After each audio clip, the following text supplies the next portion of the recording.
Bonsoir, bienvenue sur Lundi Soir. Ce soir, on commence une série d'entretiens sur le thème la guerre, sur la notion de la guerre, sur le concept de guerre, parce qu'il nous semble urgent, impératif, important en tout cas, d'en comprendre le sens au conceptuel et d'en comprendre la réalité. Pour cela, on va faire venir des politistes, des anthropologues, des philosophes, et aujourd'hui, ce soir, on accueille Christophe Darmanjat pour son livre « Casus Belli, la guerre avant l'État », afin de problématiser de manière extrêmement rapide la question de la guerre en général.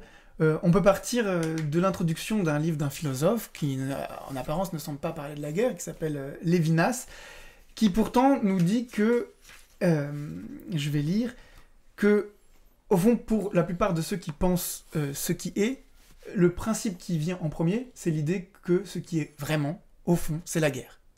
Et il nous dit, on n'a pas besoin de prouver par d'obscurs fragments d'Héraclite que l'être se révèle comme guerre à la pensée philosophique, que la guerre ne l'affecte pas seulement comme le fait le plus patent, mais comme la patence même ou la vérité du réel, comme si toute réalité était la guerre.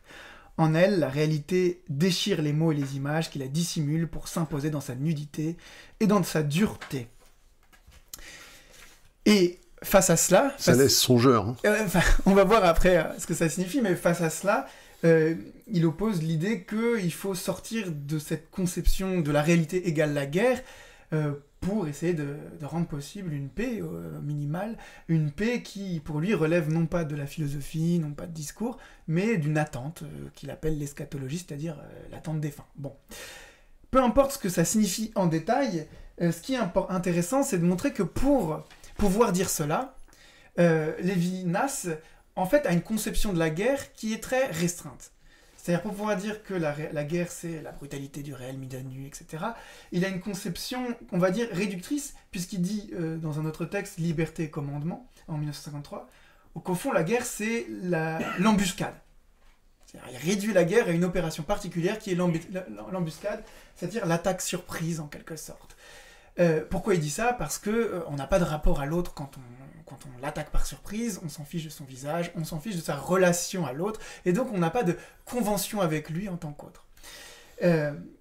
Si on invite Christophe Darmanjat ici, c'est parce que ce genre de conception est considérablement, sinon critiqué, du moins élargi. Dans votre livre Casus Belli, la guerre avant l'État, vous vous occupez du concept de guerre, mais en réalité, vous le subordonnez à un concept plus large qui est celui de confrontation, et vous déployez une typologie de ces confrontations. La guerre n'étant qu'une de ces confrontations particulières. Donc, pour nous, qui voulons comprendre ce que c'est que la guerre, on va devoir comprendre ce que sont ces diverses formes de confrontation, et en quoi la guerre est une confrontation particulière dans ce domaine. Donc, pour commencer et ouvrir le débat, d'abord, comment vous arrivez à passer du concept de guerre en général au concept de confrontation pour ensuite remettre la guerre à sa place dans ces confrontations. Alors, je ne suis pas le premier à tomber sur le problème, même si ma solution est peut-être un peu originale, mais le problème, il est bien connu de tous les historiens, et encore plus des anthropologues. On peut dire, la guerre, c'est une confrontation homicide entre groupes. Ok. Le problème, c'est dans le sens inverse. Est-ce que toutes les confrontations homicides entre groupes sont des guerres ? Alors, nous, on vit dans des sociétés étatisées, et étatisées depuis très longtemps. Et l'État, il a fait tout ce qu'il fallait pour éradiquer, nettoyer, faire disparaître d'autres formes de confrontation. Mais il y en a une qu'on a bien connue, qui est encore pas si vieille que ça, sous nos latitudes et sous d'autres, c'est la vendetta. Et où donc un certain nombre de politistes, d'historiens, etc., les médiévistes, quand ils appellent ça la Fed, mais enfin voilà, ce sont des confrontations entre groupes, et pour autant, on sent bien que c'est quand même pas de la guerre, ou en tous les cas, pas tout à fait, enfin il y a quelque chose.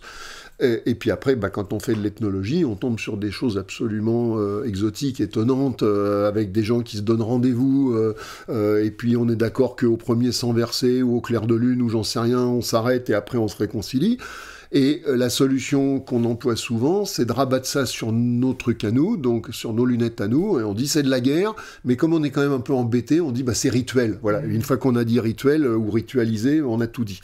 Donc moi, le parti pris du bouquin, c'est de se dire que il faut prendre tout ça au sérieux, et essayer de comprendre toute la gamme des phénomènes par lesquels les humains, enfin les collectifs humains ont été amenés à se taper dessus, à quelle logique sociale ils correspondaient, et de comprendre du coup que la guerre, j'allais dire notre guerre, mais enfin bien d'autres font la guerre, hein, c'est pas la question, mais enfin que la guerre, ça n'est qu'une des variations possibles au sein de cette gamme-là. Voilà. Un des postulat qui permet de commencer à aborder la guerre du point de vue de la confrontation, c'est de refuser de la comprendre par la nature des agents qui mènent la guerre et de préférer plutôt d'aborder la guerre du point de vue de ses fins, c'est-à-dire un point de vue téléologique, qu'est-ce qui est visé dans la confrontation, et en fonction des visées, on aboutit à une classification. Est-ce que vous pouvez nous parler de cette différence d'approche ? Alors, effectivement, c'est une solution, je dirais, classique dans les problèmes de phénomènes sociaux que de les définir par les agents qui les font. Alors, pour la guerre, ça donne ce truc très classique des dictionnaires. La guerre est un conflit entre États. Voilà. Bon, très bien. Admettons. Alors, le problème, c'est que quand on tombe sur des gens qui sont sans État, mais qui se tapent dessus et qui se massacrent allègrement, y compris dans un certain nombre de cas, au point de vouloir exterminer l'adversaire, on peut toujours dire je refuse d'appeler ça une guerre, mais on est bien embêté parce que du coup il faut quand même trouver un nom, et on voit bien que le découpage est pas très satisfaisant, et on a retrouvé le problème à propos justement de la différence entre la guerre. Alors on peut appeler ça la vendetta, on peut appeler ça la fête comme les médiévistes. Moi j'appelle ça le feud parce que en anthropologie, c'est surtout chez les anglo-saxons, c'est comme ça qu'on appelle ça. Mais en fait, c'est significatif. On n'a pas de mots parce qu'en réalité, le phénomène a tellement disparu de nos sociétés qu'on n'a plus de mots pour l'appeler. Bon. Donc il y a quelque chose qu'on appelle feud, vendetta, voilà. faïd, etc., qu'on va expliciter après pour oui, absolument. Sa nature, qui n'est pas la guerre. Alors, règne une assez grande confusion. Hein, on est à peu près aussi embêté pour définir ça que pour définir la guerre. Mais, alors, il y a quelques chercheurs qui ont dit, bon, après tout, ça et la guerre, c'est à peu près la même chose. Mais enfin, il y en a quand même beaucoup qui ont dit, non, c'est quand même pas la même chose. Et pour en revenir à la question de départ, avec comme solution, c'est pas compliqué. La guerre est faite par des unités politiques, alors que le feud est fait par des unités non politiques. Voilà. Et en fait, qu'est-ce qu'on a en tête quand on dit ça ? On a en tête la vendetta sicilienne ou albanaise, ou etc. Et donc la guerre, c'est l'État. Et puis la vendetta, c'est les familles, les villages, les quartiers, etc. Alors cette solution-là, moi je la conteste. Alors je la conteste pas tout seul, hein, je le fais à la suite d'un autre collègue qui avait fait un excellent article sur le sujet, qui s'appelle Bruno Boulestin, consistant à dire, d'abord définir en réalité ce que c'est une unité politique et pas politique quand on sort des sociétés étatiques. En réalité, on a déplacé le problème bien plus qu'on l'a résolu. Et puis fondamentalement, moi j'ajoute que effectivement définir un phénomène social par les gens qui le font, c'est jamais une bonne idée. Alors, j'ai essayé d'expliquer ça de façon... Bon, voilà, mais enfin, admettons, je sais pas, moi, vous allez payer un artiste et vous appelez ça un cachet, en économie, et vous allez définir le cachet par, c'est ce qu'on donne à un artiste. Très bien. Après, ça vous dit absolument pas si le cachet c'est un salaire, si c'est un honoraire, etc., etc. Et en réalité, on voit bien que s'il s'agit d'un salaire, c'est juste un autre nom du salaire, mais que du point de vue économique, cachet et salaire, c'est exactement la même chose. C'est un peu le même problème qu'on a avec la guerre et la vendetta, en admettant même que la guerre soit faite par des unités politiques, la vendetta par des unités non politiques. Ça nous dit pas la différence entre les deux. Bon, voilà. Alors, la solution, je ne sais pas si c'est le moment de spoiler, mais la solution qui est celle de Boulestin, et qui me semble tout à fait acceptable, et plus qu'acceptable, enfin, qui me semble tout à fait lumineuse, c'est de dire que dans un cas comme dans l'autre, on cherche, à rétablir la paix, ce qui est absolument un point essentiel. Donc l'idée, on se bat pour qu'un jour on n'ait plus à se battre. Donc voilà. Ce qui est intéressant, c'est que là, la ça guerre c'est point comme commun. la Ça, feud, ce qu'on appelle guerre comme feud, c'est pas contre la paix, c'est pour la paix d'une certaine manière. Alors là, c'est une action pacifique. C'est le devant et le derrière de la pièce de monnaie. Mais enfin, disons, en tous les cas, évidemment qu'on pourrait dire que le meilleur moyen d'arriver à la paix, c'est de commencer par pas se battre. Hein. Mais en tous les cas, les belligérants ou les gens qui se tuent ont dans l'idée que s'ils arrivent à leur fin, il n'y aura plus besoin de se tuer. Voilà. Et je dis ça parce que c'est par contraste évidemment pas le cas dans tout un tas d'autres formes qu'on peut observer. Alors, juste voilà. Deuxième point, c'est des choses qu'on fait sans demander à l'autre s'il est d'accord ou pas et se mettre d'accord sur les règles, etc. Et ça, c'est pareil, un autre point commun qui distingue ça. Après, la grande différence, c'est que dans la guerre, on cherche à vaincre l'adversaire, tout simplement. Et Clausewitz, enfin pour ne citer que lui, disait, je sais plus moi, contraindre l'ennemi à accomplir notre volonté. Enfin, il y a une idée comme ça. Dans la guerre, il y a deux camps qui veulent deux choses différentes et qui recourent à la force pour imposer ce qu'ils veulent à l'autre. Voilà. Dans la vendetta, l'idée n'est pas du tout celle-là. L'idée, c'est d'équilibrer les pertes. C'est tu m'as tué quelqu'un, donc je suis fondé à te retuer quelqu'un. Alors, soit dit en passant, dans tout un tas de situations, ça s'arrête là. Parce que si effectivement c'est un homicide compensatoire, c'est l'idée qu'une fois qu'on a rendu, enfin c'est la loi du talion, une fois qu'on a rendu œil pour œil, dent pour dent, l'équilibre est rétabli. Et a priori, si le groupe numéro 1 est d'accord que effectivement quelqu'un de chez lui avait tué quelqu'un du groupe numéro 2, donc le groupe numéro 2 est fondé à se venger, et on en reste là. Je dirais pas on reste bons amis, mais en tous les cas, le différend est vidé. Le problème, c'est quand le groupe numéro 1 dit c'est pas moi, ou j'avais une bonne raison de le faire, ou etc., etc. Et là, à ce moment-là, évidemment, la vengeance du groupe numéro 2 est prise par le groupe numéro 1 comme une intolérable agression qui déséquilibre les comptes, donc il se revenge dans l'autre sens, donc etc., etc. Donc en gros, le feud, c'est l'idée qu'on va arriver à l'équilibre, sauf qu'on n'est pas d'accord sur l'état des comptes, et donc ça peut durer, c'est une chaîne de vengeance, alors qui peut durer parfois quelques mois, parfois des années, parfois des décennies et des générations, mais qui quand même, qui laisse quand même la possibilité ouverte qu'un jour on se mette, alors je ne sais pas si c'est autour de la table, je ne sais pas s'il y a forcément des tables, mais en tous les cas, qu'on se réunisse, qu'on fasse l'état des comptes, et qu'au besoin, on appure le différentiel des dettes autrement qu'en se tuant, et donc on rétablisse la paix. Voilà. Et c'est ça, à mon sens, c'est une excellente solution. Ça évacue la question de savoir si les unités sont politiques, villageoises, familiales ou je ne sais quoi, et ça dit ce qu'on cherche au travers de l'un ou de l'autre. Voilà. Si on élargit du coup la catégorie dans laquelle vous pensez ces deux formes de guerre, on va dire ça. D'affrontement. Deux formes de confrontation, d'affrontement. Ces deux formes de confrontation, la catégorie, c'est l'idée de confrontation discrétionnaire, résolutive. Et donc, tout de suite les grands mots. Si je traduis ce que vous dites par confrontation discrétionnaire, résolutive, c'est assez simple à comprendre. C'est que résolutive, ça veut dire que ça vise la paix. Oui. La résolution du conflit. Vise à résoudre un conflit. Voilà. Discrétionnaire, ça veut dire qu'on ne demande pas la permission à l'autre et on ne passe aucune convention avec lui pour l'attaquer a priori. Il n'y a pas de cadre préétabli. On prend l'initiative.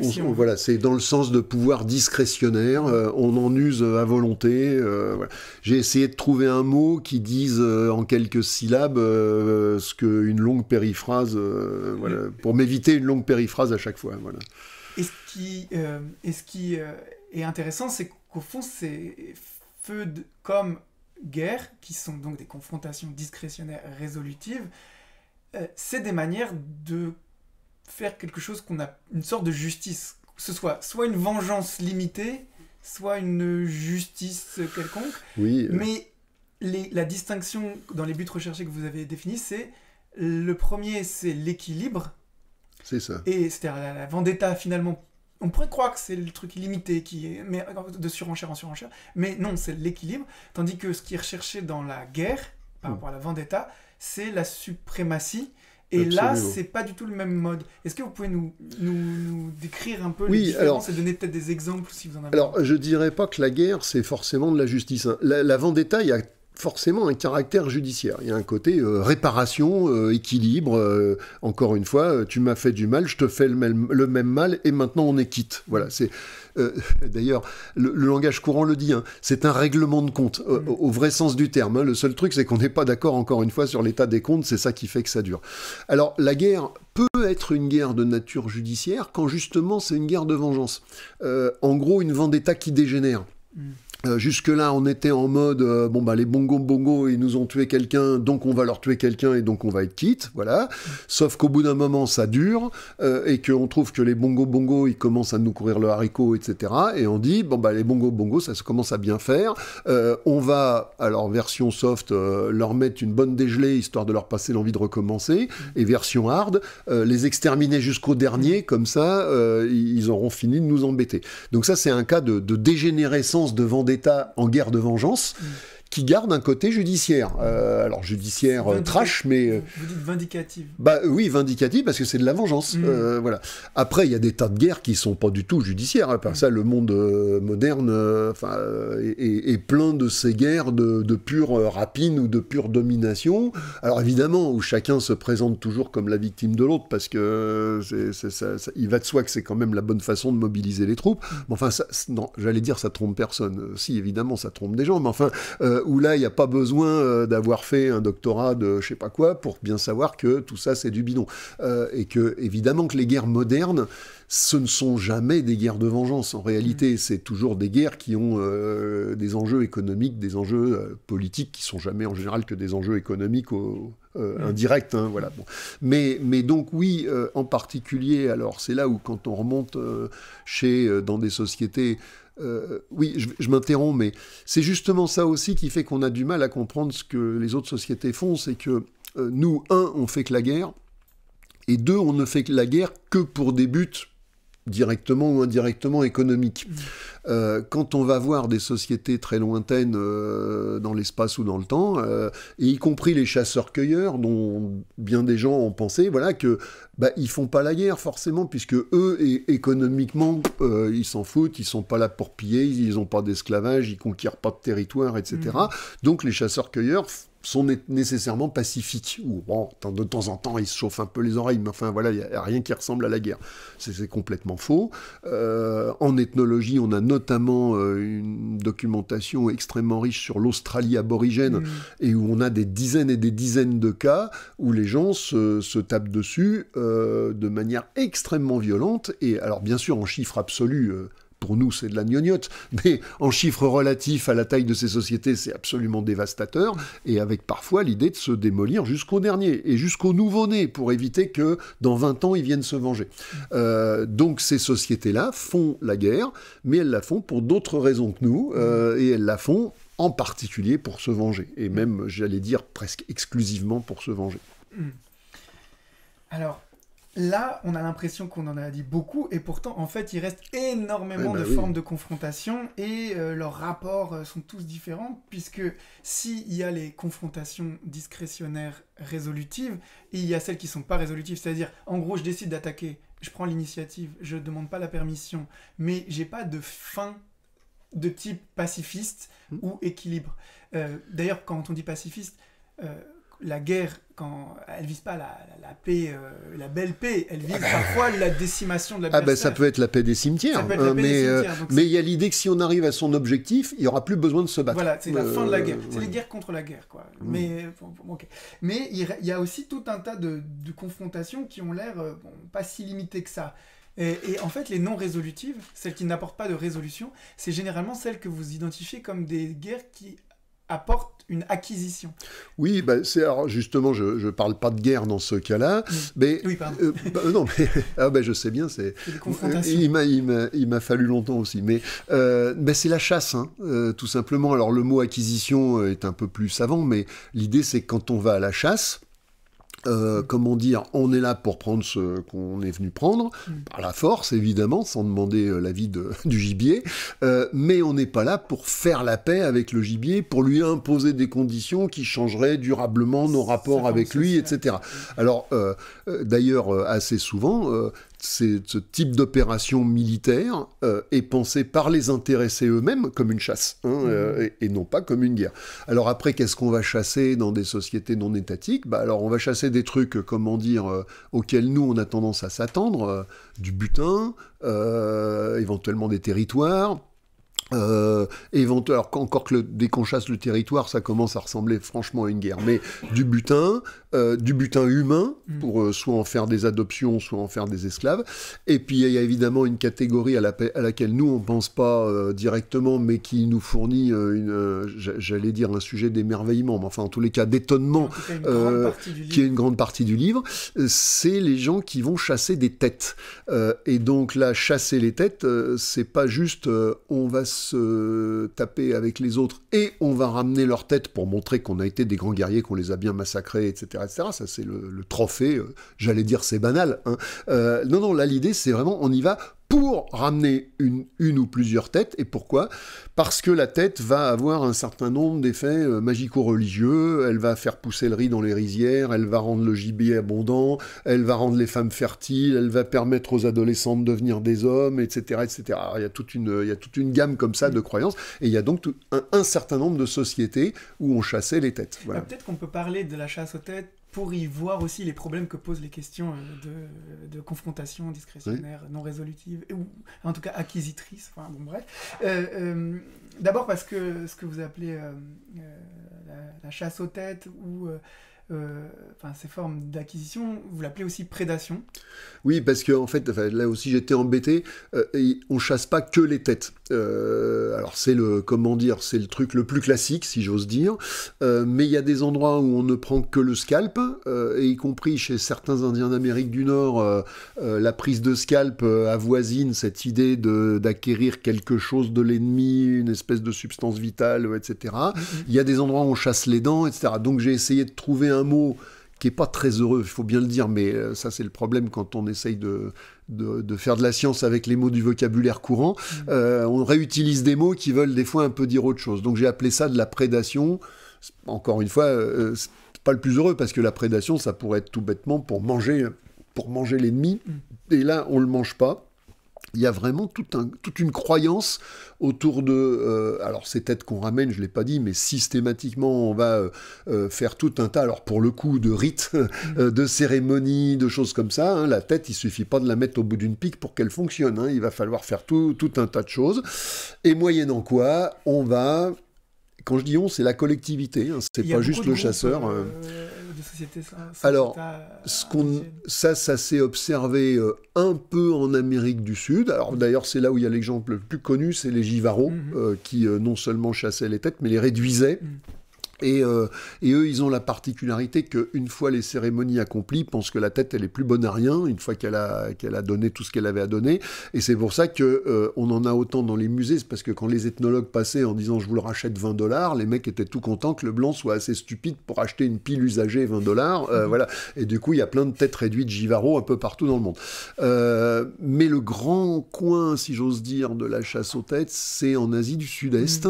Alors tout ça étant en ethnologie, hein, parce qu'évidemment que dans le passé, il n'est pas du tout impossible, et il est même très très très vraisemblable que, peut-être même en Europe, au Paléolithique, il y a eu de la chasse aux têtes. On n'en a pas de preuves archéologiques, mais enfin, pas parce qu'on n'a pas retrouvé la trace archéologique que ça n'existait pas.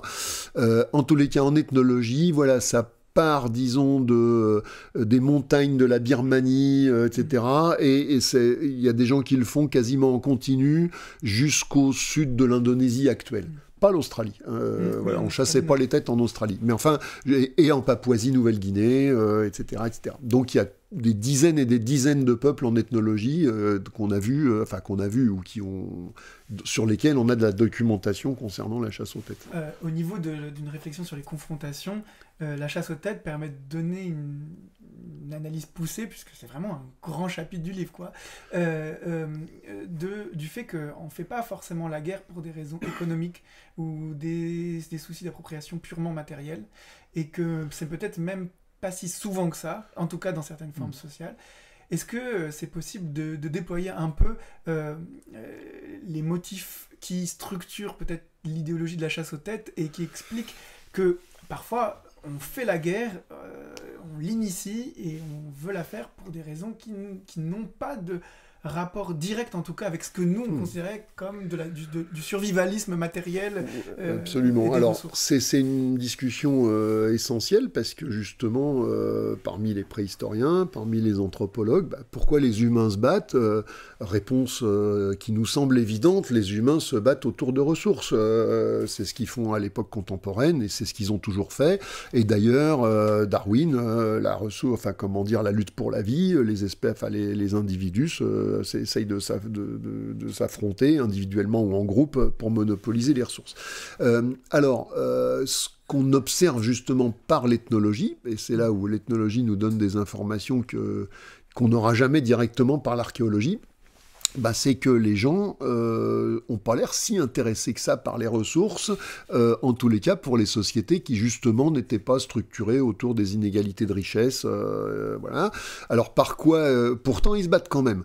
Alors pourquoi ils se battent? La première grande catégorie, c'est celle dont j'ai parlé tout à l'heure, c'est la vengeance. Et ça, c'est vraiment le truc qui percole de partout, sachant que, je ne l'ai pas dit tout à l'heure, mais on se venge de torts réels, mais on se venge aussi de torts imaginaires, parce que l'idée de mort naturelle, en général, n'existe pas ou peu. Et donc, quand il vous arrive une tuile, soit un décès, soit une catastrophe naturelle, soit une maison qui s'écroule, etc., c'est que c'est un mauvais coup des bongo qui vous ont encore envoyé une sorcellerie, etc. Et donc, vous êtes fondé à vous venger. Évidemment, ça crée un univers réel et du coup mental, qui est un univers de paranoïa, où voilà, on a l'impression... Je peux lire un passage que vous citez lisons un à passage. Bornéo, pour donner Il n'y a pas de souci.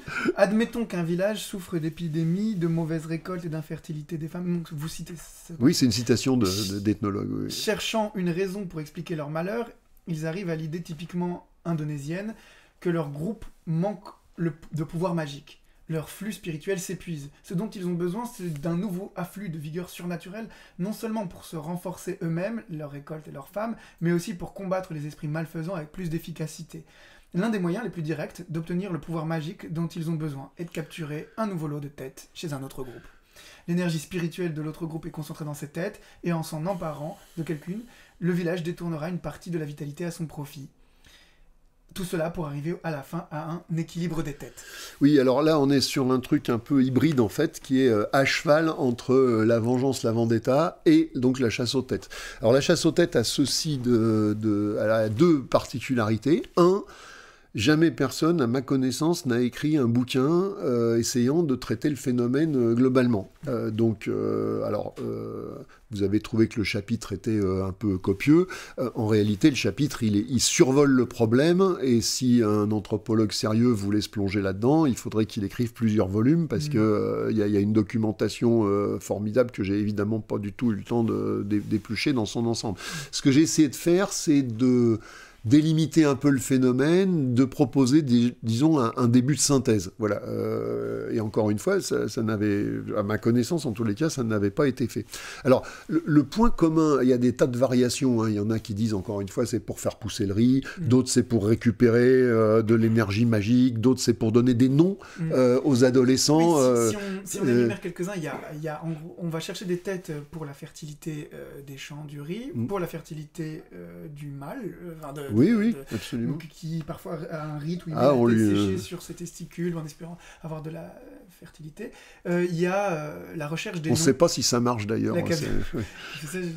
Il faudra voir. Oui, il faudrait essayer. Mais la recherche des noms, capturer le nom de ceux à qui on a réduit la tête pour... Oui, ce qui donne quelques anecdotes un peu tragicomiques au passage, parce que comme on va chasser les têtes chez des gens qui ne parlent pas la langue, c'est un peu compliqué de récupérer leur nom, avec des anecdotes où le gars, on lui demande, avant de l'égorger, comment il s'appelle. Le mec, évidemment, n'a pas la moindre idée de la question qu'on lui pose, donc doit gueuler peut-être une insulte, peut-être un râle agonisant, etc. Et c'est avec ça qu'on va faire le nom de l'adolescent. Donc ils vont se donner des noms qui ne sont pas des noms. Ça oui, mais c'est le mythe fondateur prévoit ça, donc c'est bon, il n'y a pas de souci. Dans la description de différents types de chasse de tête, qui a des variations infinies, évidemment, vous finissez par une qui est presque idéale ou abstraite, c'est les wari amazoniens. Et du coup, on a quand même le sentiment que en tout cas dans l'organisation de ce chapitre, pour vous, il y a quand même un mouvement d'abstraction qui peut faire penser à un processus qui serait de l'ordre de l'économie aussi, de la valeur. Alors c'est là où, encore une fois, la chasse aux têtes, c'est un peu ambigu, c'est qu'il y a quand même l'idée qu'on va piquer une ressource chez l'autre. Alors, ça dépend sous quel angle on le regarde, évidemment. Du point de vue de ceux qui le font, c'est une ressource, et c'est même une ressource absolument vitale, indispensable, etc. Et on a des tas de témoignages de gens qui étaient absolument malheureux comme les pierres quand les Blancs leur ont interdit de faire ça, puisqu'évidemment, quand l'État colonial arrive, il dit « vous arrêtez ça immédiatement ». Enfin, des fois, il a dit « vous continuez, mais vous allez le faire sur ce que je vous dis ». Et il s'est servi des chasseurs de tête comme un instrument de conquête coloniale. Mais au bout d'un moment, il a dit bah, vous arrêtez, et les gens étaient extrêmement désemparés parce qu'ils avaient l'impression que du coup, les maladies qui se chopaient, les malheurs qu'ils avaient, etc., bah, c'était à cause de ça. Il y a un villageois, Rengma, du nord-est indien, si je oui, c'est dans la Birmanie, dans ce coin-là, oui. Qui dit, page 262 de votre livre, « Quand nous chassions des têtes, nos récoltes étaient bonnes. Nous avions beaucoup d'enfants, et les gens étaient forts et en bonne santé. Oui. Mais à présent, nous n'avons plus le droit de partir en guerre, et beaucoup meurent de maladies. » Et voilà, depuis que vous nous avez interdit de faire ça, la preuve que ça marchait, c'est qu'on a des maladies qu'on n'avait jamais eues avant. Voilà. Alors, il y a cette idée, donc... pour eux, ça représente une ressource absolument vitale. Mais si on meurt de maladie, c'est que c'est vraiment presque vital. Il y a une performativité imaginaire. Oui, alors en réalité, ils se mettaient à mourir de maladie. Parce que les Blancs leur avaient apporté des virus qu'ils n'avaient pas avant, enfin des virus ou des agents infectieux. Et 2, parce que, ayant pacifié la région, il y avait plus de contacts entre les villages et que du coup, les gens se refilaient plus facilement leur maladie. Bon, alors ça, évidemment, c'est l'explication réelle et scientifique, mais... Donc la guerre... de chasse à tête permettait aussi de maintenir une distance qui évitait la propagation des maladies. Oui, alors on peut le voir comme ça. Évidemment, je doute que c'était le meilleur moyen prophylactique, etc. Mais ça avait un rôle effectivement d'isolement relatif des communautés et par certains côtés, ça les préservait d'un certain nombre de maux. Par d'autres côtés, évidemment, c'était quand même un peu rude.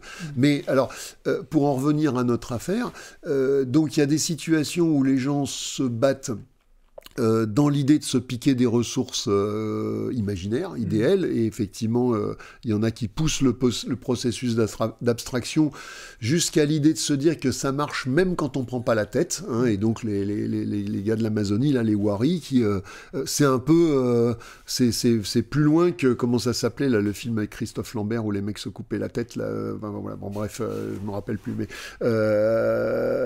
bon, alors ça c'est la forme évidemment la plus j'allais dire imaginative, en tous les cas la plus abstraite. Après, il y a aussi, encore une fois, des formes même non résolutives, qui ne repose absolument pas sur l'acquisition de ressources, même imaginaires. Le cas princeps, c'est celui des Tupinamba, donc ils sont des Indiens d'Amérique du Sud. Ils sont très célèbres, d'abord parce qu'ils nous ont donné, entre guillemets, le topinambour. En tous les cas, notre légume s'appelle comme ça, d'après leur nom. C'est ceux sur lesquels les Européens sont tombés en premier au début du XVIe siècle, quand ils sont allés en Amérique du Sud.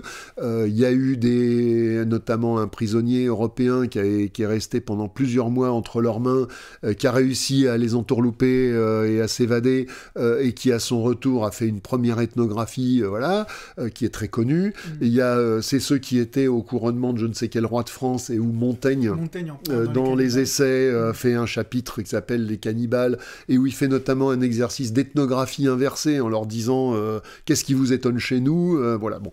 Et ces gens-là, donc tous les observateurs du XVIe siècle sont unanimes. Ces gens-là n'arrêtent pas de s'agresser de village à village et de se lancer des expéditions tout à fait violentes et sanglantes. C'est pas vraiment de la guerre au sens où on n'a pas du tout l'impression qu'ils cherchent à gagner quoi que ce soit. Le but, c'est de rafler quelques prisonniers à chaque fois, mais pas en très grand nombre. Et pourquoi on veut rafler des prisonniers ? Pour se venger. Alors les prisonniers, on les garde, au bout d'un moment, on les bouffe, hein, mais voilà. Mais l'idée, c'est une espèce de vengeance perpétuelle, et alors là, c'est pas de la vendetta, c'est plus de la vendetta, si on ose dire, parce que on compte plus les points. Il y a l'idée que nos ennemis sont nos ennemis de tout temps, et pour l'éternité. Et donc, de tout temps, ils nous ont capturés, ils se sont vengés de nous, ils nous ont mangés, et donc nous, de tout temps, on les capture, on se venge d'eux, et on les bouffe. Et les gens le disent absolument comme ça. Je peux lire deux lisons, petites citations. Il n'y a pas de problème. Alors, une de vous, page 110, « Une chose est certaine, rien n'indique que le combat avait pour objectif de mettre l'ennemi hors d'état de nuire et de lui imposer une paix sous condition. Tous ceux qui ont écrit sur les motivations de ces opérations sont unanimes. Il ne s'agit en aucun cas d'établir une domination politique, ces sociétés même à l'intérieur des villages ignoraient tout de la structure de commandement, ni de s'assurer quelque gain économique que ce soit, même la capture des femmes. Le seul but des combats était donc d'assouvir son appétit de vengeance, au sens figuré et en l'occurrence au sens propre, puisqu'il y a une partie cannibale ou anthropophage. » Et une autre citation, page 111, là il me semble que c'est une composée avec des citations et vous en même temps. « Le mode de vengeance qui prévalait entre groupes plus éloignés, pour sa part, caractérise l'ennemi comme permanent et la vengeance comme sans fin. Cette vengeance, contrairement à la précédente, ne connaîtra jamais de conclusion. Il s'agit en réalité d'une prédation ontologique formulée dans le langage de la vengeance. » Et ça concerne les Tupinamba, les Iroquois, les Aztèques peut-être. Alors non, les Iroquois sont pas très vengeance. Les Iroquois et les Aztèques. Non, pardon. C'est une spécificité. Les Tupinamba, c'est la vengeance ontologique, voilà, hostilité infinie. Mais les Iroquois, il me semble que c'est le deuil. C'est la guerre de deuil. Et les Aztèques, c'est le sacrifice. Oui. Ce qui est vraiment, pour le coup, c'est vraiment des choses d'une finesse extrême dans votre analyse, etc. C'est que si les Tupinamba font une guerre de vengeance absolue, teasée en quelque sorte, les Iroquois, eux, c'est une guerre de deuil, c'est un chagrin. Alors c'est très Amérique du Nord. On observe, alors ce sont les motifs allégués par les gens eux-mêmes. Alors évidemment, après, on peut toujours se demander si c'est ça qu'ils disent, mais en réalité, ça leur sert à autre chose, etc. Mais moi, j'ai rien trouvé dans la documentation, ni dans les analyses des collègues qui sont passés avant moi et qui sont évidemment... moi, je suis pas un spécialiste en tout. Voilà, au contraire, je suis même un peu touche-à-tout généraliste, donc je m'appuie évidemment sur ce que mes collègues ont pu écrire. J'ai vu personne vraiment défendre l'idée que quand les Indiens d'Amérique du Nord parlaient de, alors c'est toujours pas de la guerre, d'opération ou d'expédition de deuil, en réalité, ils avaient autre chose derrière la tête. L'idée, elle est, j'allais dire, très bête ou très simple. Nous, on ne trouve pas absurde, en cas de deuil, d'éprouver une si grande douleur qu'on va s'infliger du mal à nous-mêmes. Alors, je dis nous-mêmes, ça se fait plus trop dans nos contrées, etc. Mais enfin, il n'y a pas si longtemps, et c'est pas si lointain, des gens, notamment des femmes, qui vont s'arracher les cheveux, se griffer. On connaît en ethnologie des cas où il y a des mutilations, où on va couper des doigts, ou des choses comme ça. Il y a des peuples où les femmes finissent avec quelques phalanges à la main gauche parce qu'à chaque deuil, voilà. Bon. Donc se faire du tort, s'infliger du mal à soi-même pour expurger sa peine. Alors d'un point de vue strictement rationnel, c'est quand même un peu, c'est un peu troublant. Enfin voilà. Toujours est-il que les Indiens d'Amérique du Nord, la plupart, on a des témoignages où quand quelqu'un éprouve un deuil, un homme, je parle, et il dit j'ai le cœur gros, qui m'accompagne, j'ai besoin de me soulager, qui m'accompagne, il lève une petite troupe et il va chez des gens, alors évidemment pas contre des amis, plutôt contre des gens avec qui on a des relations hostiles, mais le monde de l'Amérique du Nord préétatique est un monde où on a des amitiés aussi solides que on a des inimitiés absolument féroces, et on va tuer un peu des gens dans l'idée de ça fait du bien, voilà. Et ça soulage ma peine. Mais c'est pas de la vengeance. Alors voilà, c'est là où c'est un peu subtil, mais les gens ne disent pas bien fait pour eux, c'est de leur faute. Non, c'est pas de leur faute. Voilà, ça me fait du bien à moi. Voilà. Bon. C'est un univers mental qui est différent du nôtre. Si on fait un petit point, une petite pause de récapitulation un peu du tableau. On a fait que la moitié du. On a fait que la moitié, effectivement. Mais là, ce qu'on a pu voir, c'est qu'il y en a des confrontations, donc pas des guerres, des confrontations, dont la guerre fait partie, qui sont des confrontations discrétionnaires, c'est-à-dire des confrontations qui n'impliquent pas un accord préalable, préétabli, etc. Et parmi ces confrontations, il y a des confrontations qui ont pour fin une résolution, soit par l'équilibre, et ça c'est plutôt la vendetta, enfin la feud, Oui, c'est pareil. soit des confrontations qui cherchent la victoire, et la victoire c'est la suprématie, et souvent, et ça peut aller jusqu'à décimer l'adversaire, et ça c'est plutôt la guerre. Mais on a vu aussi qu'il y en a qui ne sont pas résolutives, donc ni équilibre ni victoire, et donc qui d'une certaine manière peuvent entrer dans une sorte d'illimitation, j'imagine. Et il y a les acquisitions, au sens on va faire des razzias, récupérer des biens, ça ne s'arrête jamais, il n'y a pas l'idée d'interrompre le processus, des biens, des humains, des esclaves, des éléments corporels, des dents, des têtes, voilà. Des formes de vengeance, bon, alors là, la vengeance pas sous la forme de la vendetta du coup, pas sous la forme du règlement de compte, on a fait les comptes sont soldés, on a compté un mort, c'est bon, mais sous une forme vindicative, c'est-à-dire la vengeance sans fin. Une vengeance sans fin. Et enfin le deuil, qui est aussi une forme de peine sans fin, qui ne se trouve à se résoudre pas que dans la guerre, et dans une forme de guerre de deuil, mais bon, on appellera ça confrontation de deuil.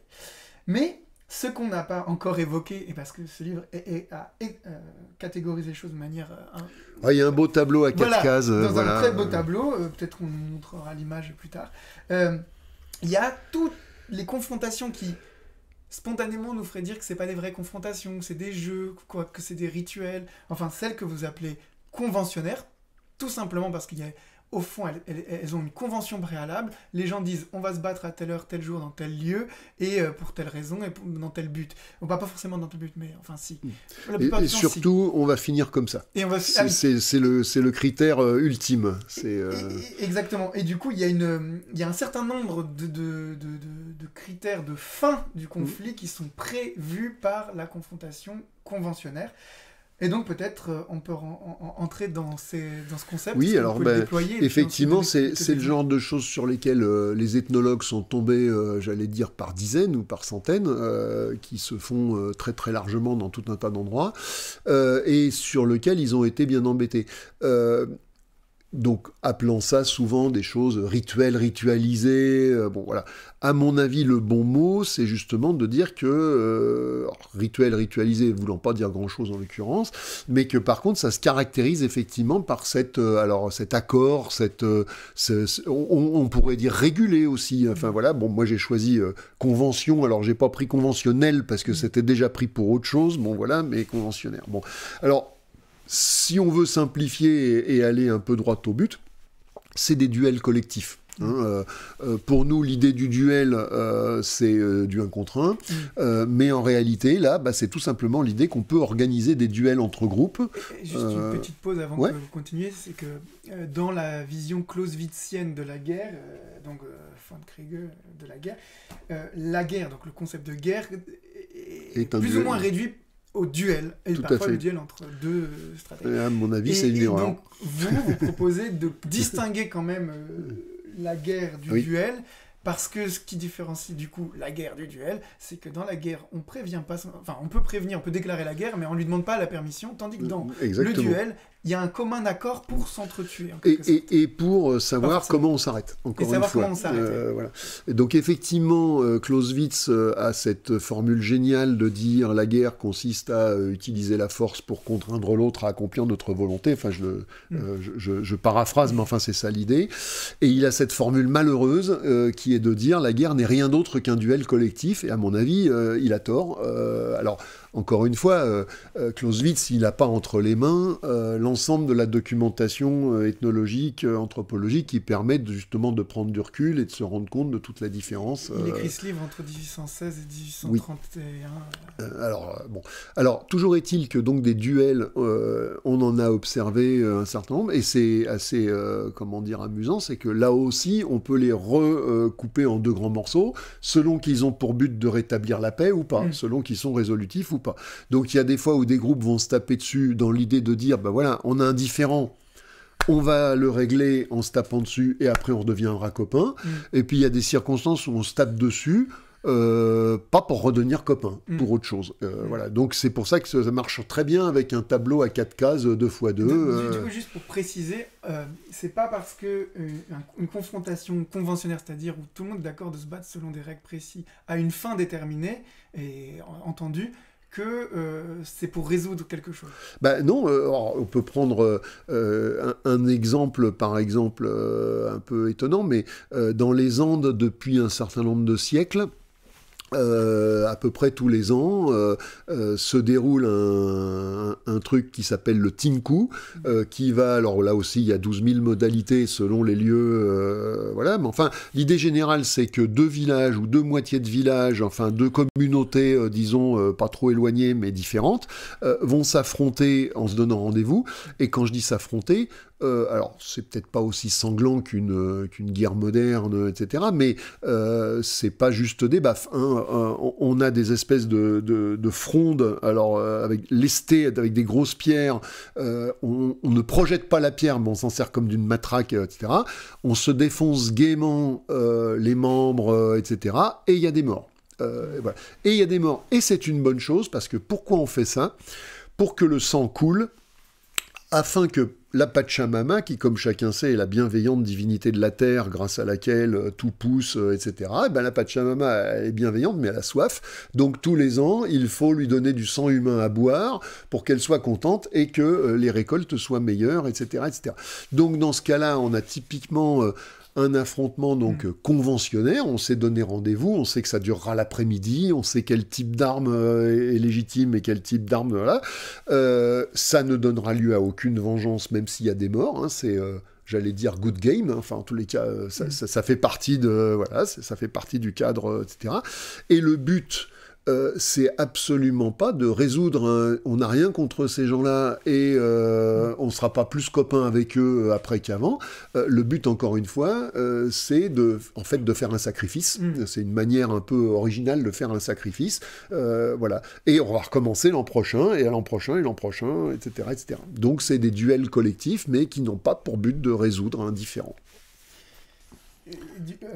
Si on regarde un peu les différentes catégories de résolution, de confrontation conventionnelle, de duel, donc de duel collectif, il y en a, vous en proposez 4.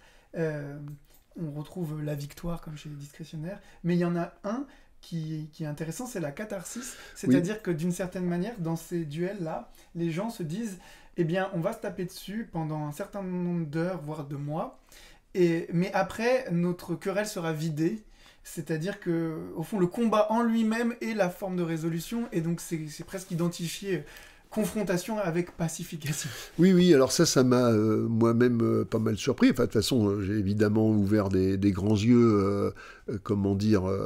l'ethnologie, c'est un peu un cabinet de curiosité, hein, donc avant d'expliquer les choses, on commence d'abord par s'en étonner, parce qu'on trouve des trucs auxquels on ne s'attendait pas vraiment. C'est vrai que pour nous, un duel, spontanément, on se dit, le gagnant affirme son droit, quoi. Enfin, voilà, donc, je sais pas, moi, il y a une femme qui a été volée, on se la dispute. Les gars se tapent dessus et puis c'est celui qui gagne qui rentre avec la femme, voilà. Alors ça existe, hein, dans ces sociétés sans État, mais ça existe beaucoup au niveau individuel.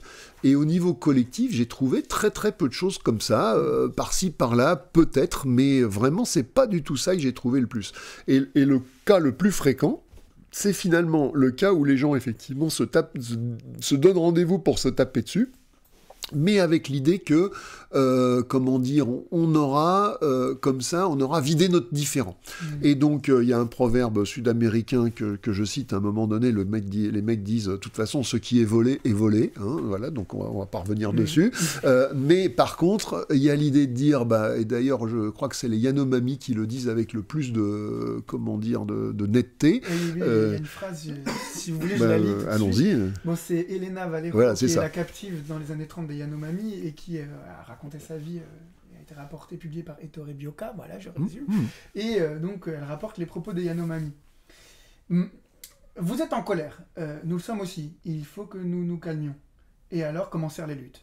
Pendant qu'ils se frappaient, ils se disaient « Je t'ai fait appeler pour voir si vraiment tu es un homme. Si tu es un homme, nous allons voir si nous devenons amis et si notre colère passe. » L'autre répondait « Parle-moi comme cela, frappe-moi, nous redeviendrons amis. » Quand tous eurent fini de se battre, ils se trouvèrent amis et dirent Nous vous avons beaucoup battu et vous nous avez beaucoup battu. Notre sang est sorti. Nous avons fait sortir votre sang. Je ne suis plus fâché. Notre colère est passée. S'il y a quelqu'un qui meurt, la chose est différente. Voilà. Alors, les Yanomami, c'est un système de duel collectif un petit peu original. C'est comme au baseball, hein. C'est pas tout le monde en même temps. On défile un par un et puis il faut arriver à éliminer plus de gars de l'équipe adverse que eux, ils en ont. Voilà. Alors, enfin voilà, il y a une règle très très particulière. Mais cette idée-là que eux expriment, je l'ai retrouvée de manière plus ou moins nette sous bien d'autres latitudes, et où les gens disent effectivement, en Australie aborigène, on a plein de témoignages comme ça de gens qui s'affrontent, alors parfois dans des nombres absolument considérables, ça va jusqu'à plusieurs centaines contre plusieurs centaines, ce qui chez des groupes de chasseurs-cueilleurs signifie que vraiment les gens sont venus de plusieurs centaines de kilomètres à la ronde, hein. Et ils ont prévu de faire une cérémonie religieuse qui chez les Australiens pouvait durer plusieurs semaines, voire plusieurs mois, et on commence par un certain nombre de ces trucs-là, de ces confrontations collectives, où en gros, quand il va y avoir 1, 2, 3 personnes un peu esquintées pour de vrai, alors évidemment il y a des morts de temps en temps, hein, mais voilà, hop, on arrête. On prend soin des blessés mutuellement les uns des autres, et on fait la fête pour dire qu'on est redevenus amis. Donc il y a vraiment ce truc que nous, c'est excusez-vous, serrez-vous la main et dites que maintenant vous êtes potes. Là, c'est mettons-nous un bon coup sur la tronche, et une fois que ça sera fait, c'est bon, on n'aura plus d'animosité. Ce type de confrontation s'appelle, chez les aborigènes des terres d'Arnhem, ça s'appelle le Ganigar. Alors, le Ganigar, c'est un peu une autre version quand même, parce que là, c'est open bar sur la violence. Donc celle dont je parlais, c'est le côté tapons-nous mais dans des limites précises. C'est quand on n'est pas trop fâché quand même. On est un peu fâché, on a quelque chose à se reprocher, ça va pas, on a besoin de se taper dessus, mais voilà. Alors en terre d'Arnhem, donc qui est le coin, disons, la pointe un peu nord-ouest de l'Australie. D'ailleurs, on a un super film à ce propos qui s'appelle 150 lances, 10 canoës et 3 épouses, qui est un film qui a une quinzaine d'années, qui a été fait avec les aborigènes comme acteurs, et qui raconte une histoire traditionnelle aborigène qui se passe dans ce coin-là. Donc ça, c'est vraiment un truc qu'on peut voir et revoir. Voilà, c'est très intéressant. Et alors eux, ils ont un problème, c'est quand ils ont une vendetta qu'ils n'arrivent pas à arrêter. Et où donc les clans d'une même région sont pris dans un système de vendetta qui n'en finit pas, et voilà. Et où là ils se disent, allez, on va se donner rendez-vous, on va se mettre la misère un bon coup. Et après, c'est censé être on éteint l'incendie avec du pétrole, quoi. Hein, c'est voilà. Alors, le problème est que ce truc-là, comment dire, est absolument dévastateur. Donc, l'ethnologue qui rapporte cette coutume-là, qui s'appelle Warner, donne des chiffres de 14, 15 et 15 morts pour les trois, soit qu'il a pu décompter pendant qu'il était là-bas, soit qu'on lui a raconté, etc. Alors 15 morts à l'échelle de communautés comme ça, c'est absolument énorme. Enfin, dire, c'est des trucs...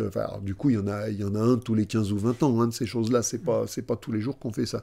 Là, donc, ça rentre dans la même catégorie générale, mais c'est vraiment une forme extrême où, justement, on limite pas la violence. Juste pour préciser, du coup, on pourrait avoir l'impression d'avoir entendu que cette forme de guerre, cette forme de confrontation est une guerre, du coup, puisque ça va jusqu'à décimer le camp adverse, et que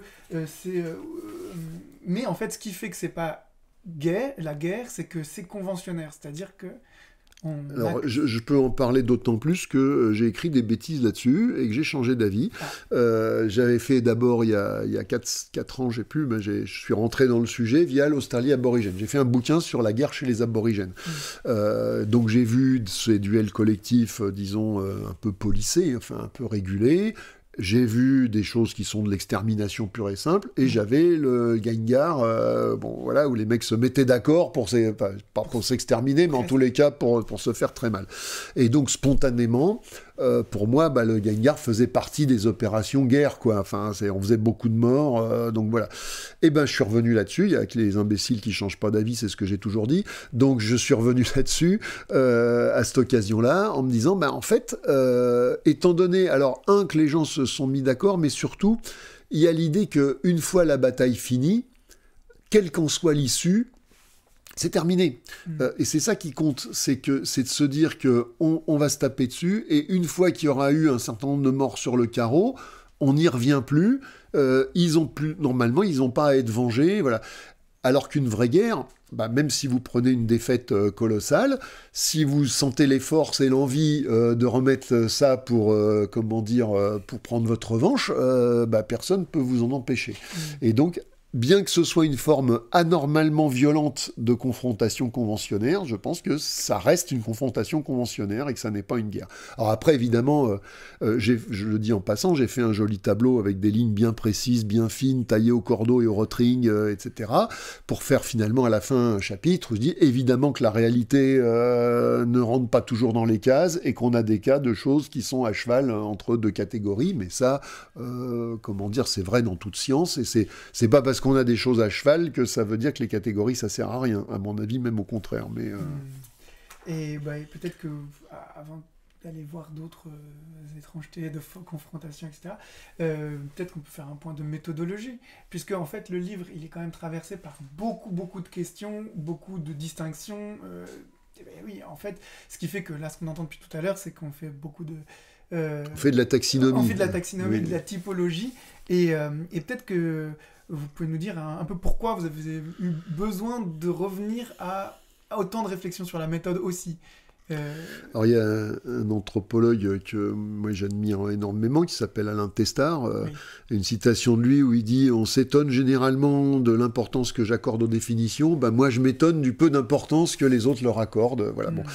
Je pense qu'un des gros problèmes en sciences sociales, c'est d'arriver à délimiter les concepts, alors pour le dire même tout bêtement, de savoir de quoi on parle, de faire des bonnes catégories, etc. Et tant que sur un sujet on ne fait pas les bonnes catégories, on dit des choses qui, comme le dit un autre collègue qui s'appelle Jean-Loïc Lequelec, sont même pas fausses. Donc, oui, pourquoi pas, voilà, et on peut remplir des étagères entières de livres. Un sujet tout bête... tout le monde discute grand sujet, l'origine de la guerre, de quand ça date. Est-ce que c'est un truc récent, l'âge des métaux, le néolithique? Est-ce que ça remonte aux chasseurs-cueilleurs, voire aux primates, etc. Évidemment, dès la deuxième ligne, vous tombez sur, oui, mais qu'est-ce qu'on appelle au juste la guerre? Bon, mettons les choses dans l'ordre. Plutôt que de commencer à se poser des questions et à noircir des pages pour, au bout du compte, se rendre compte que tout dépend de ce qu'on entend par les mots, il faut commencer par se dire... Tant que j'ai pas une bonne typologie, je peux pas faire des raisonnements qui ont du sens. Voilà. Donc, à mon avis, sur ce problème-là, comme sur plein d'autres en sciences sociales, on a voulu sauter trop vite aux solutions sans se poser tout le problème du déblayage des catégories d'abord. Et j'ai même tendance à penser qu'une fois qu'on a les bonnes catégories, la suite, je dirais pas c'est de la rigolade, mais la suite est vraiment beaucoup plus facile que tant qu'on est dans cette espèce de brouillard où on emploie des choses dont on voit bien qu'elles sont pas complètement absurdes, parce que sinon on arrêterait de les employer, mais qui sont pas vraiment bonnes non plus, voilà, qui fonctionnent sans fonctionner tout en fonctionnant, voilà. Et donc moi j'avoue que je suis un maniaque ou un obsédé de la catégorisation, de la taxinomie, etc. Parce que je pense que c'est l'étape absolument essentielle, à partir de laquelle ça devient beaucoup plus facile de travailler quand elle est bien faite. Et inversement, tant qu'elle n'est pas bien faite, on ne peut rien faire qui vaille vraiment, quoi. Voilà. Donc, oui, parce que l'enjeu, il est double.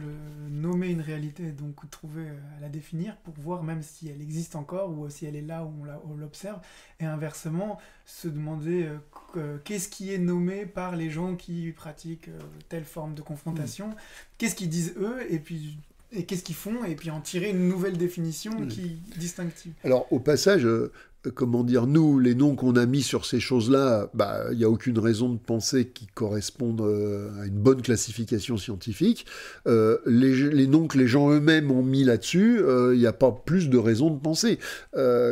Chaque société se fait ses propres idées, sa propre classification, etc. Mais aucune société n'a employé des scientifiques pour faire la classification et pour que les mots correspondent à la réalité. J'attaque le bouquin avec... ce qui s'est passé quand on est tombé sur les kangourous. Le premier naturaliste européen qui est tombé sur les kangourous, il a vu cette drôle de bestiole, il ne savait pas quoi en faire, évidemment, et il raconte dans son journal que il dit ça ressemble à rien, donc première phrase, il dit ça ressemble à rien ce truc-là, ça ne se rapproche d'aucune espèce connue, on dirait une grande gerboise. Alors, vous voyez déjà contradiction entre la deuxième phrase et la première. Bon, voilà, on dirait une grande gerboise, sauf que les gerboises, ça fait 500 grammes, alors que ça fait 50 kilos. Donc, déjà, ça pose un problème. Bon, voilà. Et puis, quelques temps après, en fait, plutôt que d'appeler ça grande gerboise, ils demandent aux gars du coin comment ils appellent ça. Les mecs répondent kangourou. C'est un nom aborigène, en fait, voilà. Mais si on est un biologiste, on n'appelle ça ni grande gerboise ni kangourou. Si on est un biologiste, on fait une classification, on dit il y a les mammifères, puis dans les mammifères, il y a les placentaires et les... aidez-moi. Les marsupiaux, merci la foule, et les monotrèmes qu'il ne faut pas oublier, voilà, et les marsupiaux, et dans les marsupiaux, il y a les macropodidés, et dans les macropodidés, etc., etc. Et là, on va retrouver ce qu'on appelait notre grande gerboise ou nos kangourous. Mais voilà. C'est un peu ça, moi, que j'ai essayé de faire. C'est-à-dire, on part de... alors, la grande gerboise, c'est la guerre rituelle. Le kangourou, c'est les noms que les gens donnent à leurs trucs. Par exemple, tout à l'heure, on parlait des gens des Andes là, qui se font sortir le sang pour nourrir la Pachamama. Bon, ils appellent ça le tinku. Alors, évidemment, on peut dire c'est tinku. Mais tant qu'on en est là, on n'a pas compris ni les ressemblances, ni les propriétés communes, ni les propriétés différentes, ni les logiques sociales, etc. On n'a pas fait œuvre scientifique. Et faire œuvre scientifique, c'est se prendre la tête à deux mains pour se demander quels sont les bons critères de classement. Et évidemment que si les bons critères de classement, c'était ceux qui nous sautaient aux yeux, ça serait facile et il n'y aurait pas besoin de payer des gens pour faire ça. Vieille phrase, si les apparences correspondaient à la réalité, il n'y aurait pas besoin de faire de la science. Ça vaut pour la physique, ça vaut pour la biologie, ça vaut pour la sociologie ou l'ethnologie. Et donc après, il faut prendre, alors, critères évidents, est-ce qu'il y a beaucoup de morts ou pas ? Mauvais critère, à mon avis, qui permet pas de s'y retrouver, Autre critère, qui le fait ? Mauvais critère, etc., etc. Donc, moi, tout ce qui m'a occupé là pendant 3-4 ans, ça a été d'essayer de me dire quels sont les critères qui fonctionnent bien, qui donnent quelque chose de pertinent, qui donnent quelque chose de fécond, et qui font un rangement qui nous permet vraiment de comprendre les différentes logiques sociales qui sont derrière tout ça. Et il me semble que quand on dégage deux grandes questions de 1, est-ce que je me bats pour rétablir la paix, pour vider un différend ou pas ? 2, est-ce que je me bats d'un commun accord avec l'adversaire sur les règles du jeu et notamment sur comment ça finit ? Déjà, j'ai un cadre général qui permet de bien différencier les chiens des chats, les chats des kangourous, etc., etc. Quitte ensuite à faire des subdivisions un petit peu plus fines. Mais oui, d'un point de vue méthode, et je pense que c'est vrai dans plein de questions. Encore une fois, je suis un grand lecteur de Testard et d'un certain nombre d'autres, et on s'en sortira pas en sciences sociales tant qu'on raisonnera avec des concepts mous, ou flous. Ça fait combien de temps là quand même ? 1 heure. On n'a pas tout dit, hein. Ça, on va pas tout dire non plus. Du coup, je saute cette question sur les guerres fleuries. Sauf si vous avez vraiment très envie de parler de la guerre fleurie. Moi, je m'en fous. Moi, j'aime tant que ça saigne. Moi, j'aime bien ça. Bon, peut-être même on en parle parce que c'est joli. Et ensuite, peut-être très rapidement sur la fin, sur l'état. Ok. Donc, on coupera ça. J'imagine. Puisque vous parlez des définitions, des noms, il y a une guerre un peu au statut particulier, presque quantique, puisqu'on n'est pas sûr qu'elle existe ou qu'elle n'existe pas, puisqu'elle n'arrête pas de varier. C'est une guerre un peu spéciale, c'est une guerre faite pas dans les Andes, mais au Mexique. C'est une guerre en fait mexica, aztèque. C'est la guerre qu'on a appelée la guerre fleurie. Alors je dis guerre, encore une fois, il faut entendre confrontation. La guerre fleurie, Xochitl. Avec l'accent. Xochitl. Et cette guerre fleurie, alors elle est un peu spéciale. D'abord parce que elle a l'air presque d'une capture d'esclaves, mais d'un commun accord. Et ensuite, parce qu'on n'est pas sûr qu'en fait ça a vraiment existé. Donc est-ce qu'on peut essayer de... Alors c'est un scoop, donc j'ai une révélation à faire. Non, l'idée, si on repart de ce qu'on disait tout à l'heure, c'est-à-dire le tinku, une confrontation, on se met d'accord avec l'adversaire dans l'idée que le but de la manœuvre, c'est de fournir du sacrifice pour une divinité. Le premier exemple qui vient en tête, c'est pas celui du Tinku des Andes, c'est cette fameuse guerre fleurie. Je dis fameuse parce que c'est quand même un truc qui circule abondamment et qui voudrait que donc les Aztèques se mettaient d'accord avec un certain nombre de leurs ennemis pour faire des confrontations, alors avec des règles plus ou moins fleur et mouchetées, voire sans armes, on trouve ça dans certaines pages. L'idée étant de se faire mutuellement des prisonniers qu'on allait ensuite pouvoir sacrifier. Les Aztèques étaient, alors ça c'est absolument attesté, des sacrificateurs à l'échelle industrielle. Il se murmure que pour l'inauguration ou la réfection du grand temple de Mexico, ils avaient sacrifié 80 000 personnes d'un coup, l'équivalent du Stade de France. Bon, apparemment, c'est plus les chiffres selon les organisateurs que les chiffres selon la police quand même. Hein. Il y a une part d'exagération. Mais enfin, c'est clair qu'ils le faisaient à grande échelle. En archéologie, on a des véritables râteliers de crâne comme ça, de gens sacrifiés. Bon, évidemment, moi, commençant mon petit tour du monde des versions, très naïvement, je me suis dit, évidemment, que la guerre fleurie va être en tête des confrontations conventionnaires, non résolutives et à but sacrificiel. Et puis là, je me suis rendu compte, j'ai commencé par lire tous les gens qui défendaient ça. Et puis après, comme par prudence, j'ai voulu vérifier, je suis remonté peu à peu vers les sources. Le scoop, alors peut-être que je serai démenti par un collègue plus compétent, mais jusqu'à maintenant, j'ai essayé de poser des questions, personne m'a apporté la contradiction. Le scoop, c'est que plus on remonte vers les sources, moins elles sont claires là-dessus, et on a quand même, j'ai en tous les cas la nette impression que cette guerre fleurie est une légende urbaine. Il y a bien des textes aztèques, ou post-aztèques, parce qu'en fait les textes qu'on a des Aztèques, c'est des textes écrits une fois la conquête effectuée. Mais par des gens, c'est pas beaucoup après la conquête, donc par des gens qui sont des descendants pas très très lointains des Aztèques. Bon. En tous les cas, le terme de guerre fleurie est utilisé à plusieurs reprises, mais jamais pour décrire une situation où il y aurait eu donc des affrontements spécialement organisés pour capturer des prisonniers à sacrifier, etc.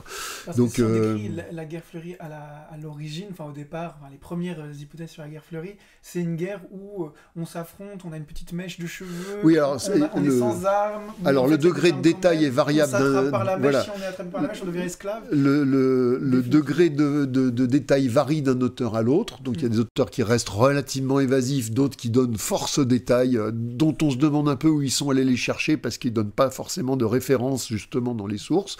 Mais oui, ça peut aller. En tous les cas, l'idée générale, c'est on aurait organisé des combats à seule fin de se procurer mutuellement des prisonniers à sacrifier. Voilà, c'est ça le plus grand dénominateur commun de ceux qui parlent de la guerre fleurie. Encore une fois, alors il y a déjà des auteurs américains qui, j'ai pas inventé la poudre là-dessus, mais il y a des auteurs américains qui avaient déjà fait remarquer que les sources étaient en réalité très très peu loquaces sur ce point. Encore une fois, on a l'idée le mot de guerre fleurie existe, personne ne l'a inventé, mais ce qu'il est censé décrire, ça par contre, il y a manifestement des gens qui ont surinterprété ce que disent les sources. Il y a des passages de sources qui ont l'air de donner à la guerre fleurie le sens en fait d'une guerre civile glorieuse et honorable en quelque sorte. Voilà, alors mon hypothèse finale, si j'ose dire, c'est que si on remplace le mot fleuri, qui veut évidemment à nos oreilles pas dire grand-chose, par glorieuse, grande ou honorable, ça marche très très bien. Et que finalement, est-ce que les Aztèques n'ont pas fait ce que fait absolument tout le monde, c'est-à-dire quand ils racontent ces guerres passées, de dire que celle-là, c'était vraiment une belle guerre, etc. Alors pourquoi ? Peut-être parce qu'elle était menée contre des gens qui étaient un peu comme eux, qui leur ressemblaient un peu, qui avaient donc un peu les mêmes codes d'honneur, les mêmes, etc., etc. Donc ça, c'est de la guerre glorieuse, pas celle qu'on fait contre des espèces de sauvages qui sont pas du tout comme nous et qui font n'importe quoi à la guerre, voilà. Mais donc, hypothèse, disons, économique, la guerre fleurie, ça n'existe pas, ou plus exactement, c'est que une façon dont les Aztèques ont parlé de certaines de leurs batailles, mais qui objectivement avaient rien de particulier. Voilà, donc c'est un des scoops du bouquin. Une des citations que je préfère dans celle que vous avez sortie, c'est celle que vous introduisez en disant menée contre l'alliance des villes de Huexotzinco et de Cholula. Cette guerre se solde par une défaite cuisante contre un ennemi supérieur en nombre. 8200 combattants aztèques sont tués et de nombreux hauts gradés sont capturés. À la fin de la journée, les Aztèques interpellent leurs ennemis et vous citez « Ne serait-il pas temps, frères, de cesser pour aujourd'hui ce combat qui sera perpétuellement renouvelé, puisqu'il y aura toujours en nous le Xochitl, c'est-à-dire une guerre civile inondée de fleurs, qui sera ornée par nos morts glorieuses comme par un plumage précieux. Mort subie avec joie, dans un combat loyal, au milieu d'une campagne fleurie, et non par des embûches et des trahisons. » Donc finalement, c'est une sorte de concept de guerre non traîtreuse, non rusée. Oui, c'est possible que ce soit ça, un peu comme les Romains, par exemple, tout bête, enfin j'allais dire tout bêtement, c'est pas tout bête, mais les Romains avaient deux noms différents, selon qu'ils se battaient contre d'autres États considérés comme des gens bien malgré tout, parce qu'ils étaient quand même étatisés, même si pas romains, ou qu'ils se battaient contre des sociétés non étatiques. Mais encore une fois, c'est la représentation que se fait une société de ces différentes confrontations. Nous, évidemment, on va pas prendre de même que disait le vieux barbu, il faut pas croire les gens sur ce qu'ils disent d'eux-mêmes et sur ce qu'ils pensent d'eux-mêmes. Il faut pas croire les sociétés sur ce qu'elles disent d'eux-mêmes. Et c'est pas parce qu'une société dit, nous, on a deux types différents de guerre selon qu'on se bat contre des civilisés ou contre des sauvages. Quand on fait de la science, évidemment, on doit pas prendre ça comme argent comptant. Et en l'occurrence, voilà, je pense qu'il n'y a rien dans les sources qui parle de combat mené d'un commun accord à des fins sacrificielles chez les Aztèques. Voilà, c'est... Alors maintenant, peut-être pour terminer cet entretien, on peut aborder la marge limite, quoi. Vous parlez de la guerre avant l'État, dans des sociétés plutôt sans État, sans structuration de pouvoir verticalisée, sans appareil d'État. Mais du coup, l'État, lui, quand il apparaît ou quand il émerge, qu'est-ce qu'il fait à ces guerres ? Comment ça se fait que pour nous, toutes ces formes de guerre qu'on a vues, qu'on a essayé de traverser, finalement, elles sont contre-intuitives ou étonnantes ou pas forcément habituelles. Ben oui, c'est parce qu'on vit sous l'État. Exactement, c'est la réponse en miroir inversé, c'est-à-dire que je commence en disant du fait que nous vivons dans une société étatique, il y a tout un tas de phénomènes qui nous sont socialement tout à fait étrangers, qu'on a beaucoup de mal à comprendre et sur lesquels on a eu tendance à coller des étiquettes à la va-vite du genre rituel, etc. Et je finis en montrant... Vite fait, hein, parce que c'est évidemment, là aussi on pourrait écrire des bouquins entiers si on voulait faire le tour de la question, mais l'État, c'est, comme chacun sait, l'organe qui monopolise la force. Alors on peut mettre légitime, mais enfin même sans légitime, ça marche très bien aussi. C'est l'organe qui monopolise la force et qui donc, interdit aux gens de se faire justice eux-mêmes, individuellement ou collectivement. 2, interdit aux gens d'aller mener des opérations belliqueuses contre l'étranger, d'aller se servir chez qui ils ont envie quand ils ont envie, parce que l'État, voilà, il a des alliés qui tient à ménager, des ennemis qui tient à attaquer de la façon, voilà. Donc un des grands rôles historiques de l'État a été de s'efforcer d'expurger toutes les autres formes de confrontation qui remplissent mon joli tableau, hormis la guerre, évidemment, puisque la guerre, ça, c'est son truc. Comment dire, se battre. Alors, soit dit en passant, l'État, il fait 2 sortes de guerres. Hein. Il se bat contre d'autres États pour soit se défendre, soit augmenter son précaré, mettre des gens en tutelle, piquer des ressources, etc. Et puis il se bat aussi à l'intérieur, évidemment, en cas de contestation sociale. Chacun sait que, la police, l'armée, ça s'appelle les forces de l'ordre, c'est pas pour rien, et que quand l'ordre est contesté, l'État, il fait la guerre à l'intérieur, ça s'appelle la guerre civile ou la révolution. La révolution, c'est quand ça marche, la guerre civile, c'est quand on n'est pas sûr que ça marche encore. Bon, voilà, bon. En tous les cas, voilà. L'État, lui, il fait la guerre. Et puis, évidemment, il va interdire, ou s'efforcer d'interdire, alors je cite quelques épisodes, un peu significatifs, par exemple de la reconstruction de l'État en Europe occidentale, et à quel point ça a été compliqué pour l'État d'éradiquer, les mœurs traditionnelles liées à la Fed feu de la vendetta.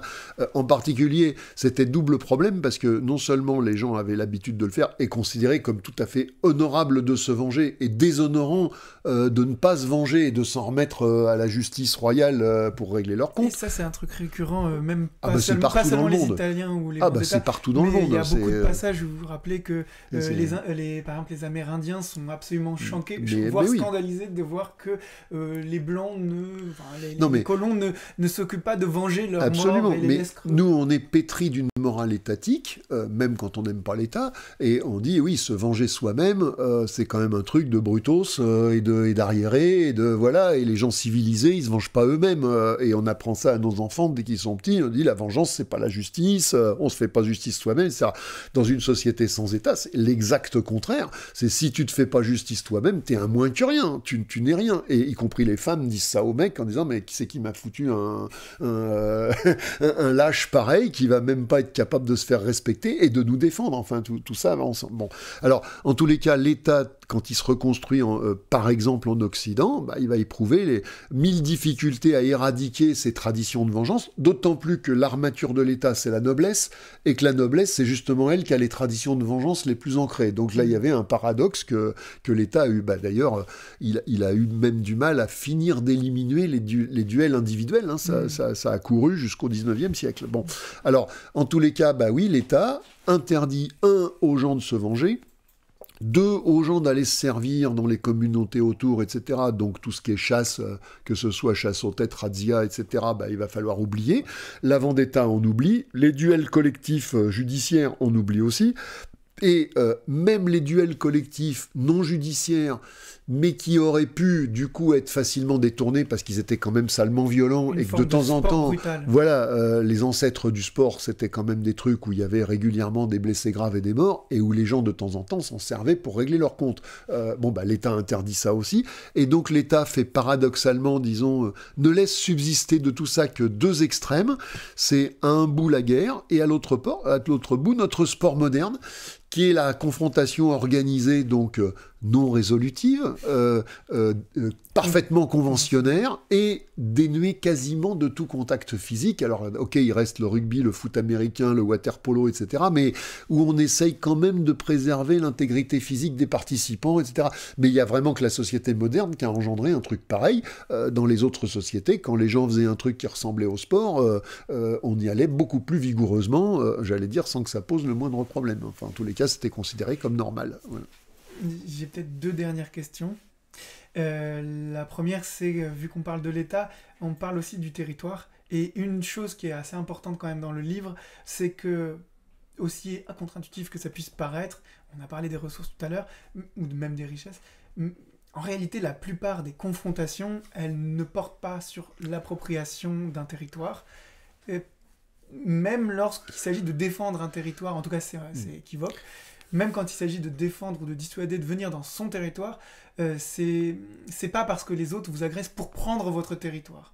Oui, c'est un peu un paradoxe. L'État semble être celui qui, en tout cas, porte une attention privilégiée sur le territoire. Alors, c'est ça, c'est quand on remonte, disons, en tous les cas aux sociétés de chasseurs-cueilleurs, mais même aux premières sociétés de cultivateurs, on a le sentiment que le gain territorial n'est vraiment pas un enjeu alors important, ça c'est sûr, et même ponctuel des confrontations collectives, et je cite même un certain nombre de cas où c'est expressément dénié par les intéressés, qui ont y compris des fois des interdits religieux extrêmement forts, ou des craintes religieuses extrêmement fortes sur le fait d'aller vivre dans un territoire qu'on aurait piqué à quelqu'un d'autre. Bon.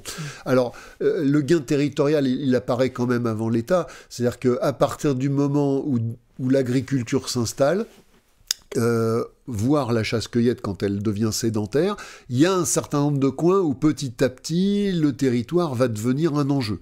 De même que les richesses mobiles, de même que la capture d'êtres humains, etc. Mais ça se fait, d'abord encore une fois, les humains n'ont pas attendu ces motifs-là pour commencer à se taper dessus, et ça se fait, je trouve, avec, j'ai pas de statistiques évidemment là-dessus, mais même avec un certain retard, et voilà, enfin, j'ai plutôt été frappé par des sociétés où il y avait avait déjà l'importance du territoire existait en tant qu'espace sur lequel on vivait, voilà, où les ressources donnent déjà, il y a déjà des pauvres, des riches, des richesses, etc., et où pourtant on continue à se battre hors de ces objectifs-là. Donc voilà, j'ai plutôt été surpris de ce décalage dans ce sens-là. Mais effectivement, de tout temps, les humains ne se sont pas battus pour se piquer des territoires. Je pense que de tout temps, les humains se sont battus, par contre. Voilà, mais ce qui ne veut pas dire qu'ils se battront de tout temps. Hein. Enfin, j'en profite pour le dire. Il y a souvent ce faux raisonnement consistant à se dire si ça vient de loin, c'est donc que c'est inéluctable. C'est absolument faux. Et si c'est récent, c'est donc qu'on peut s'en débarrasser. Ça ne marche absolument pas comme ça. Il y a des trucs qui viennent de très loin et dont on pourra un jour se débarrasser parce que les conditions qui font que. Et il y a des trucs qui sont récents et dont on aura bien beaucoup de mal à se débarrasser. Enfin voilà, c'est pas aussi simplet que ça.